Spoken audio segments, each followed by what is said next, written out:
Hi and welcome to another story, and today we have part 2 of Bad Girls by Jacqueline Wilson, continuing from page 35, Yellow. There was a phone call for me at tea time.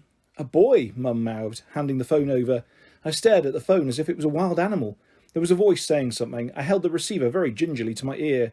So, they didn't keep you in hospital long, Mandy? Have you broken anything? Remember when I broke my leg last year and I had that great plaster cast and everyone wrote stuff all over it, even poems? Remember that rude one? It was only Arthur King. I wasn't really nervous of him. I've hurt my wrist, but it's not broken. It's just got a sling. You can't write on it because it's only material. Oh well, and never mind. I mean, I'm ever so glad you're all right. You're sure you're all right? You haven't got concussion, have you? You're not saying very much. You're not giving me a chance, I said. Arthur King gave his funny daft dog laugh. Yeah, but he still sounded anxious. Mandy? Yes? Mandy? He repeated, suddenly tongue-tied. What? I feel bad about yesterday. I just stood there when they were all saying all that stuff. Well, they weren't saying it about you. Yes, but I should have rescued you. You what? I said, snorting with laughter. Arthur King is smaller than me, and he's always left till last when people pick teams for games. It wasn't very chivalrous, said Arthur. You what? I repeated. Mandy, don't keep using that horrible, uncouth expression, Mum hissed in the background. Who is this boy? Arthur's in my class at school, I said. I know I'm in your class at school, said Arthur. Mandy, I think you have got concussion. No, I was just telling my mum who you are, that's all, I said. Your tea's getting cold, Mandy, said Mum. Come along, dear, say bye-bye. I've got to go in a minute, Arthur, I said. Shiver what? What's that? You said you weren't shivering or something yesterday. Chivalrous, like a knight, like my namesake King Arthur. I didn't rescue the damsel in distress, did I? I just stood there and I was shivering, scared, cowardly custard. Yellow, that was me. It's okay, Arthur, really. Anyway, I'm cowardly too. Yes, but it's all right for you because you're a girl. Look, we're not back in those days of all the knights. Girls aren't supposed to be rescued now. They're meant to sort themselves out. But there were 3 of them and only 1 of you. I'm a rotten coward. I'm sorry. Ever so sorry, Mandy. That's quite all right, Arthur, I said politely. I have to get on with my tea now. Bye. I felt pleased that Arthur had phoned me. I'd never ever had a boy phone me up before. It felt good. I felt good. But the next morning I insisted I felt really bad. I don't feel well at all, Mum, I said. My wrist aches. Oh, darling, Mum looked at me anxiously. Dad had already left for his work. She didn't have anyone to consult. Please, can I stay at home? Mum felt my forehead and looked at me carefully. I don't think you've got a temperature, but you do still look a bit peaky, and I don't suppose there's really much point going to school if you can't write properly. All right then, as it's Friday anyway, but you really will have to go back to school on Monday, Mandy. Monday seemed quite a long way away. I could try to forget about it for a moment. I begged Mum to go back to work. I promised her I'd be fine by myself. I said I'd even stay in bed so she'd know I was absolutely safe. But she wouldn't hear of it. She phoned in sick again. Aren't we bad girls, said Mum. Shall we do some baking together, Give Dad a surprise when he comes home from work. I'll do an ice sponge, chocolate or coffee. You choose, pet. And some fairy cakes. And then how about some gingerbread men? I couldn't help much with the sifting and stirring, but my left hand managed the bowl licking perfectly. When the cakes and biscuits were all baking, filling the house with warm, sweet smells, I left Mum to do the washing up and went upstairs to my bedroom to fetch a book. I peered over at Mrs. Williams' house. The pram was in the garden, and I could see the baby on its back waving its legs in the air. But there was no sign of the girl with orange hair. I kept popping back to my bedroom during the morning. The baby was crying one time, but Mrs. Williams came out to see it. She didn't bother rocking it. She just wheeled it indoors. But then just before lunch I saw her, the girl. She was walking down the road towards the house, carrying 2 shopping bags. She was wearing her clacky high heels again, so it was quite hard for her to balance. She was in leggings today, and a t-shirt with a man's face. I guessed he was a rock star. She had a Walkman on, and was bobbing her orange head in time to the music in her ears. She even did 1 or 2 funny little dance steps, in spite of her shoes and the shopping. I smiled, and she suddenly looked up and saw me.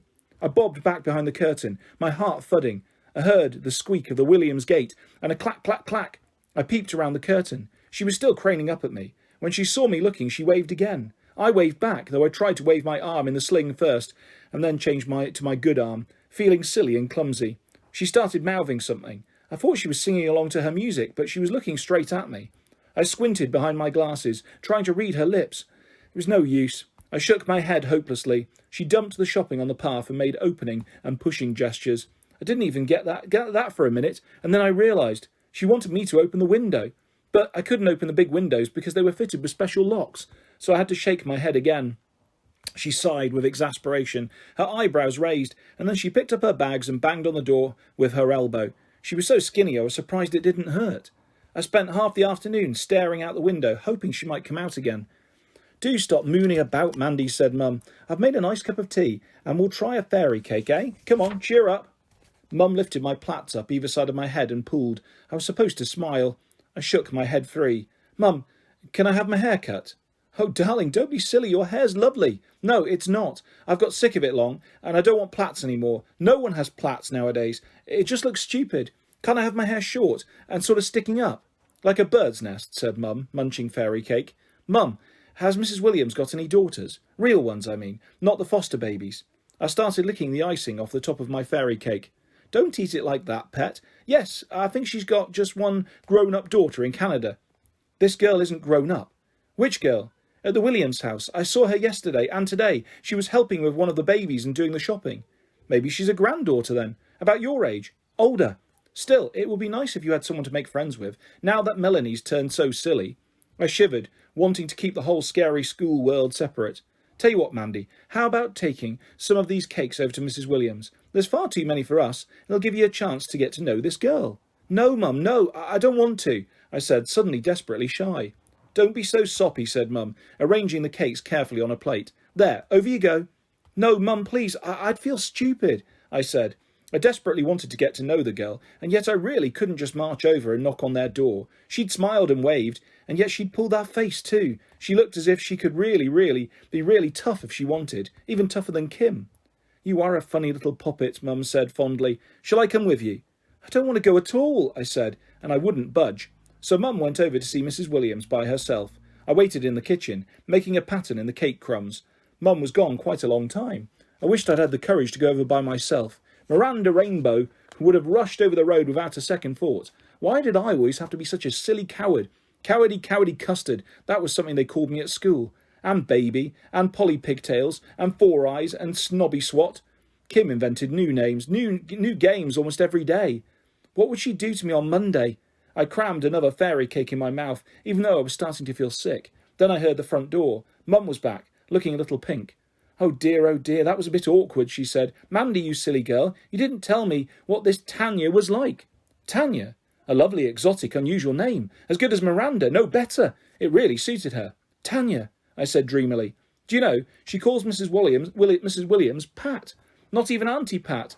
Though, of course, she's not related, said Mum. She's a foster child. There was some trouble at the last home she was in. She's meant to be very good with little children, so Mrs. Williams said she'd take her on for a few weeks. She says she's quite a helpful little thing, considering. But whatever does she look like? I think she looks lovely, I said. Oh, Mandy, said Mum, and she laughed at me.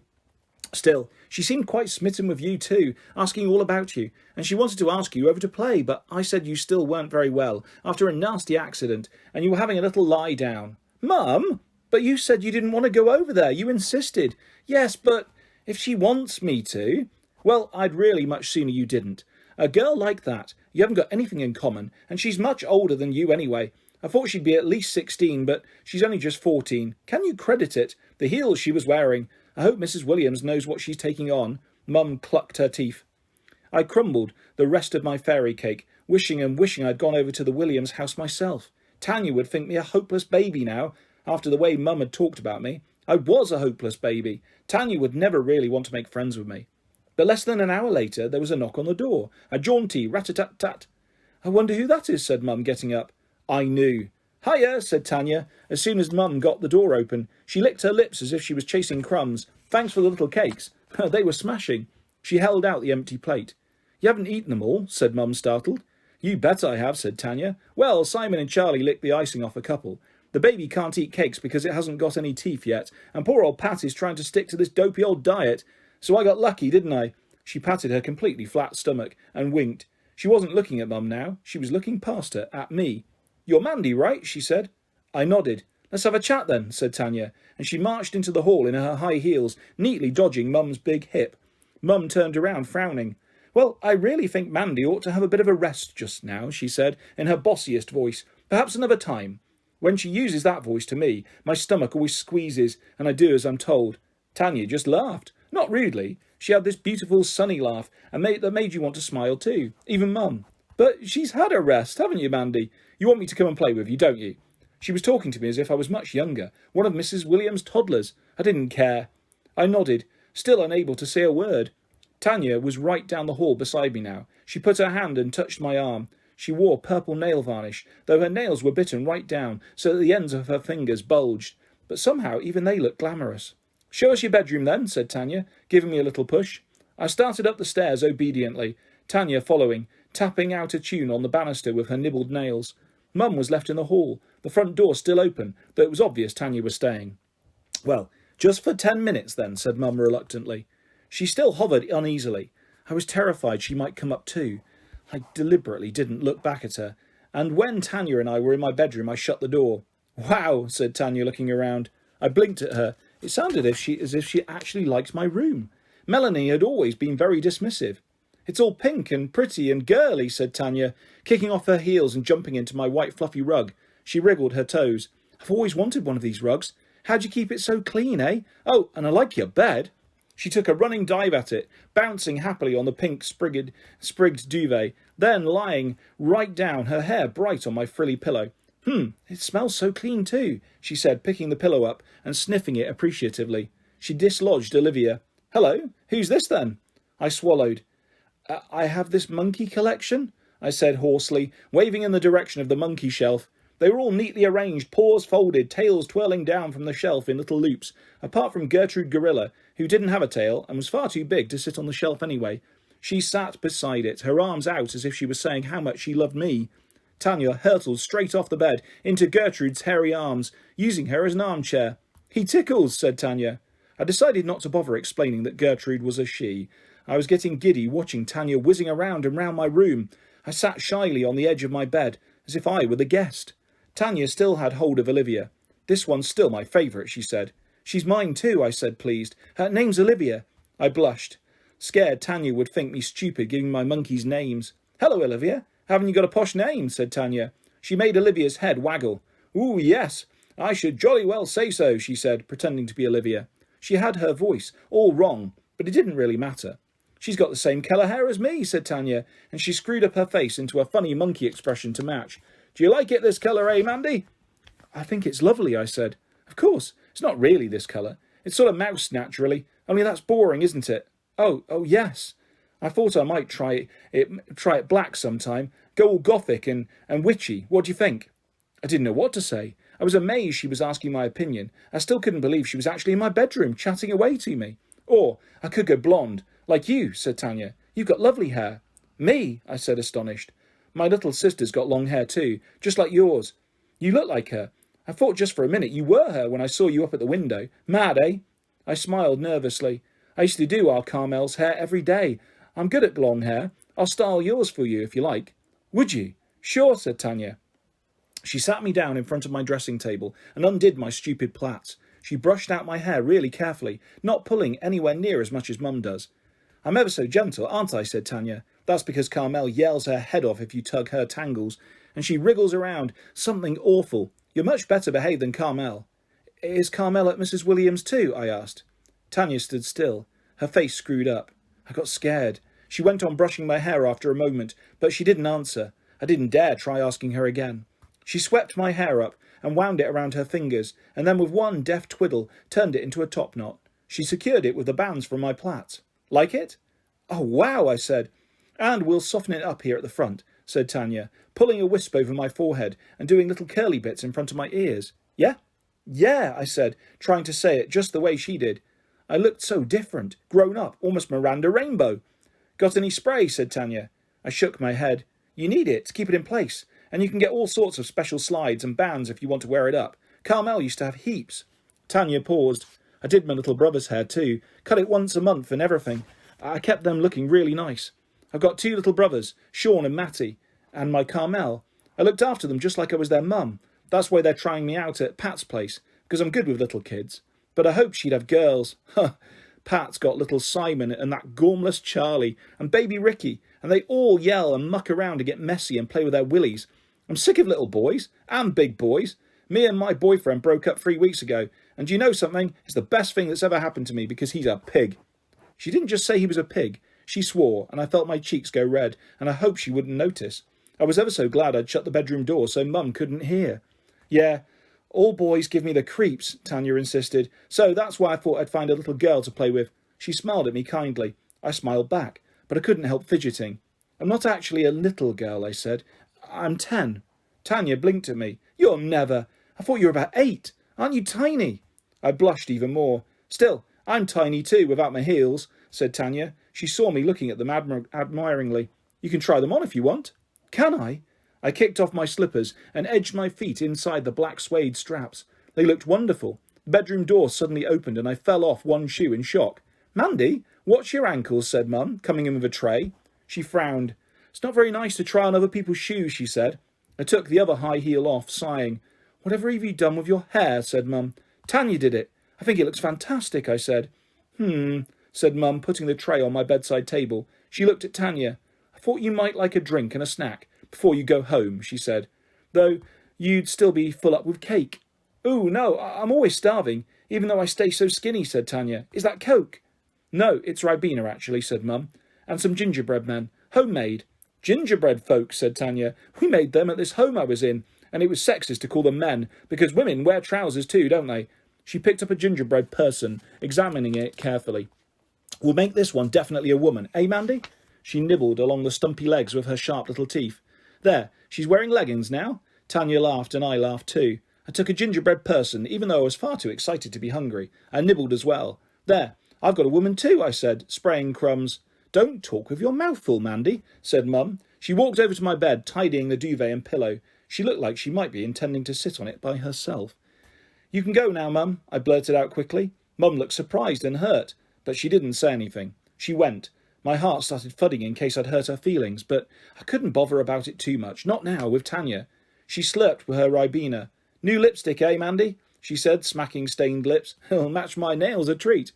She ate her gingerbread woman and pretended to feed Olivia and Gertrude too, kidding around as if she still thought me a baby. But it didn't matter. Nothing mattered in the whole world because I was friends with Tanya. She pretended to feed the man's face on her T-shirt too. Here, Kurt, you can have a mouthful, she said. Who? You don't know who Kurt is? Tanya rolled her eyes and sighed. She reverently stroked his tousled fringe. Only the greatest rock star ever, and I just love him. I thought you said all boys gave you the creeps, I said boldly. She gave me a little nudge. You're not so shy now, are you? And anyway, Miss Clever Clogs, he's not a boy. Well, a man then. He's not a man either. He's an angel, because he's dead. Or a devil. He's dead, I said, surprised, because he looked so young. He committed suicide, said Tanya. She got off Gertrude and wandered around my room, opening the drawers in my play cupboard. I didn't mind her fiddling with my things at all. She got out my big tin of rainbow felt tips. Wow, do they all work still? Yes. Let's draw, eh? I love colouring. I found us both some drawing paper. I took my arm out of my sling and waggled my fingers. Yes, I thought I could draw okay. My wrist hurt, but I didn't care. I usually drew at my desk, but Tanya spread herself full length on the carpet, leaning her paper on one of my books. I did the same. My mum committed suicide, said Tanya. She said it so casually I wasn't sure I'd heard her properly. I stared at her. Tanya saw I was shocked. She topped herself, she said, thinking I didn't know what suicide meant. How awful, I mumbled. Well, she was always a bit zonked out of her brains anyway, said Tanya. It's okay, it was ages and ages ago. I was quite little, though I can still remember her. I'll draw her, shall I? She drew a lovely lady in a long purple dress, and she gave her purple wings too, with roads of jade and aqua feathers like frills. I didn't know what to draw. I didn't want to draw my mum. Draw me, said Tanya. So I drew her as carefully as I could, trying very hard to make her pretty. I did her short orange hair and a smiley mouth and her little purple nails. I did every strap on her shoes. I even did a portrait of her Kurt on her T-shirt. That's good, said Tanya. OK, I'll draw you now. She drew a funny, podgy little girl with lots of long yellow hair. I wasn't sure whether I was pleased or not. She saw me hesitating, so she drew me special strappy, high-heeled, clunky sandals on my feet. She did a long line of green grass under me. The heels of my shoes didn't quite touch it, so I looked as if I was doing a little dance. She drew a blue line of sky at the top of the page, and then right above my head she did a big yellow sun, with rays all around it. Then she wrote a title at the top. Her writing was rather wobbly, and I knew she'd spelled a word wrong, but it didn't matter a bit. My friend Mandy. That's what she wrote. And I felt so happy. I felt as if there was a real sun above my head, and I was dancing in its warm, yellow rays.